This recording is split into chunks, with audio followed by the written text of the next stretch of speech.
Fatos são apenas fatos. Significados somos nós que atribuímos. Essa semana eu vou falar só sobre isso, sobre como rever a forma como a gente significa as coisas que acontecem na nossa vida. A nossa mente está sempre buscando experiências do passado para produzir o que a gente vai sentir agora no presente. É um ciclo, e esse ciclo manda até nos nossos medos. Olha só, a gente não tem medo do que a gente não conhece. A gente tem medo do que a gente conheceu e a gente conheceu na infância. Lá na infância, seu pai, seu tio, sua irmã contou uma história para você, falando ou fazendo alguma coisa. Essas histórias você, através de algum fato que aconteceu, você acreditou.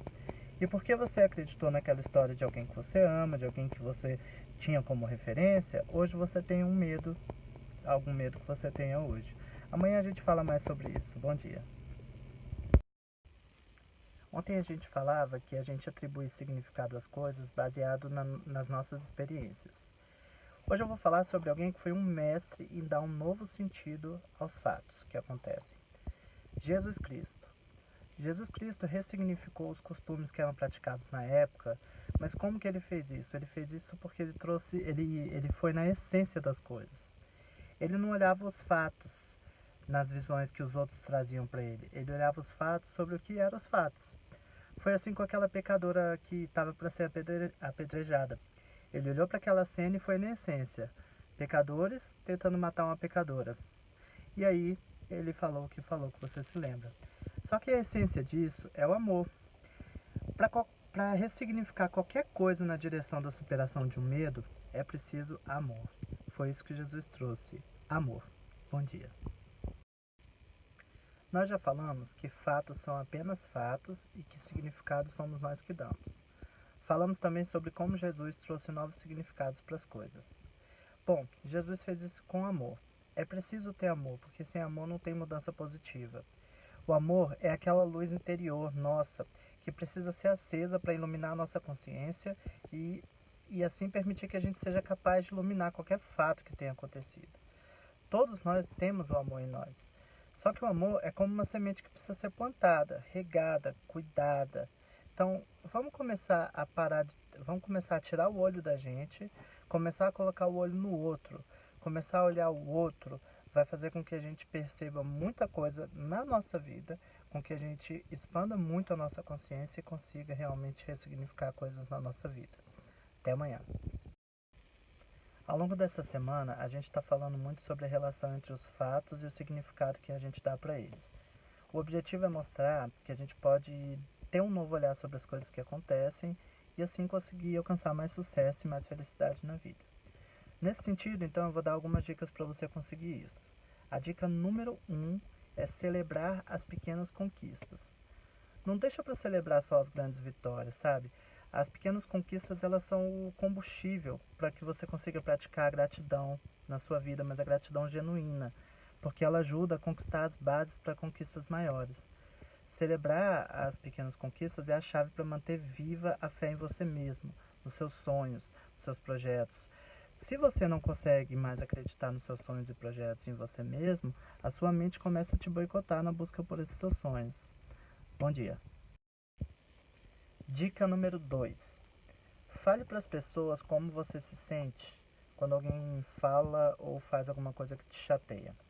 Quando isso acontece, você começa a criar crenças e essas crenças elas vão se perpetuando ao longo da sua vida. Agora, a pessoa simplesmente pode estar querendo dizer uma coisa completamente diferente do que você entendeu. E quando você não entende, você cria uma crença errada com sentimentos negativos ruins e desnecessários. Agora, se você tem a coragem de dizer, você disse isso, e eu me senti assim, é isso mesmo? Essa pessoa provavelmente vai te dar o entendimento correto e no futuro, quando aquela situação acontecer de novo, você vai saber significar e lidar adequadamente com aquela situação. Oi pessoal, continuando aqui a semana do significado que agora viraram 2. Eu estou na dica número 3. Sabe quando um juiz se declara impedido por alguma questão de conflito de interesse, ele é parente de uma das partes ou amigo, por exemplo? Com a gente é a mesma coisa. Olha só, se alguém fere, machuca você, você não pode ser o juiz daquele acontecimento, porque você é a parte interessada. Quando você quer ser o juiz daquele acontecimento e buscar a justiça sobre aquele acontecimento, você vai julgar aquilo lá com o seu viés. E quando você faz isso, você não perdoa. Perdoar, então, passa por parar de querer ser o juiz de tudo que acontece com você. Então, se ao contrário, você começa a usar de empatia, você começa a se colocar no lugar do outro, começa a tentar entender por que, que o outro fez aquilo, você começa a ter uma visão muito melhor sobre e muito mais real sobre o que está acontecendo e não carrega aquele trauma para o futuro. Bom dia. Dica número 4. Sabe o porteiro do seu prédio? Sabe a moça do cafezinho? Pois é, começa a adotar o hábito de chamar essas pessoas pelo nome. Começa também a elogiar essas pessoas e todas as outras também, de forma sincera, reconhecendo as habilidades que elas têm. Vai fazendo isso aos pouquinhos, até que isso vire um hábito, porque esse hábito vai mudar a forma como você vê muita coisa na sua vida. Aos poucos, você vai se abrindo para novos significados para essas pequenas coisas da vida, e isso vai fazer um bem enorme para o seu futuro. Bom dia! Dica número 5. Cuida bem de para quem você dá intimidade.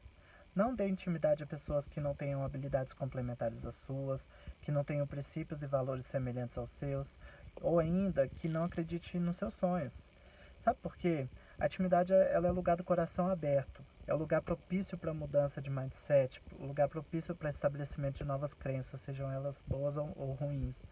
Então não deixa qualquer um entrar na sua intimidade, porque senão você tem um risco sério de agora no futuro próximo ou distante ter que ficar passando muito tempo consertando os estragos que essa pessoa pode fazer. Bom dia.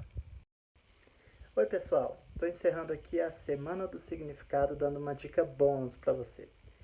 Ingratidão é esquecer os imensos milagres que acontecem a cada instante. Você está vivo, você está respirando, você está levantando toda manhã, o sol que não se cansa de iluminar, a terra que não para de girar. Sabe, se a temperatura da terra fosse poucos graus a menos do que é hoje, ou a mais, não serviria para a vida humana. Então, tudo isso, na verdade, são grandes milagres, mas são nas pequenas coisas do nosso dia a dia. E quando a gente se esquece dos grandes milagres nas pequenas coisas, a gente abre as portas, a gente escancara as portas para a ingratidão na nossa vida. Essa foi a Semana do Significado. Obrigado e até a próxima semana.